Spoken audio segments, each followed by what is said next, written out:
தெய்வந்துணை என்பார்கள்.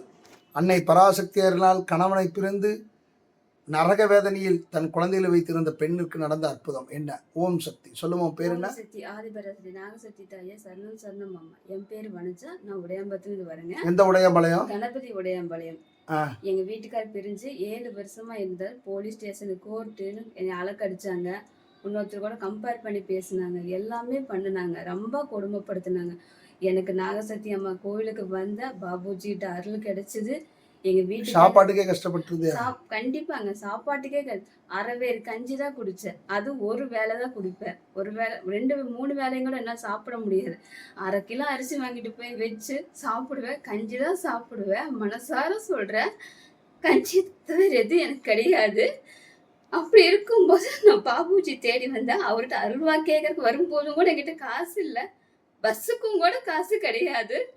ஒருத்தர் மூலியமா வந்தேன். அவரு கூட்டிட்டு போவார் பஸ்ஸுக்கு போட்டு. இப்போ எங்க வீட்டுக்காரோட நான் சந்தோஷமா இருக்கேன். அவர் திரும்பி வந்தாரு, என் காலில் விழுந்தார். நான் செஞ்ச தப்பு தான், மன்னிச்சுக்கோ, நான் உன்னை வச்சு பொழைக்கிறேன்னு சொன்னார். கூட்டிட்டு போனாரு. சொந்த வீடு வாங்கினேன். சொந்த வீட்டுல இருக்கிறேன்.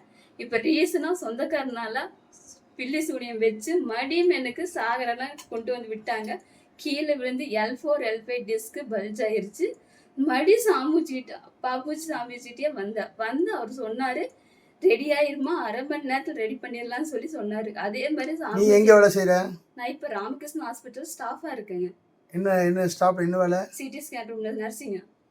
சரி, இருக்கேங்க. ஹாஸ்பிட்டல்ல என்ன சொன்னாங்க? ஹாஸ்பிட்டல்ல சிகிச்சைக்கு 2 லட்சம் வேணும்னு சொன்னாரு. ஆனா நான் 2 லட்சம் என்ன ரெடி பண்ண முடியாது. MRI ஸ்கேன் மட்டும் 20,000 ரூபாய்க்கு எடுத்து பார்த்தேன். அதுல டிஸ்க் பல்ஜ் ஆயிடுச்சுன்னு சொல்லிட்டாங்க. நான் நேரா பாபுஜியை சாமி பார்க்க வந்துட்டேன். நாகம்மா கிட்ட வந்து கேட்டேன், எனக்கு சர்ஜரியே பண்ணக்கூடாது நாகம்மா, நான் எந்திரிச்சு நடக்கணும்னு சொன்னேன். அதே மாதிரி எந்திரிச்சு நடக்க ஆரம்பிச்சேன். பாபுஜியை பார்த்தேன்.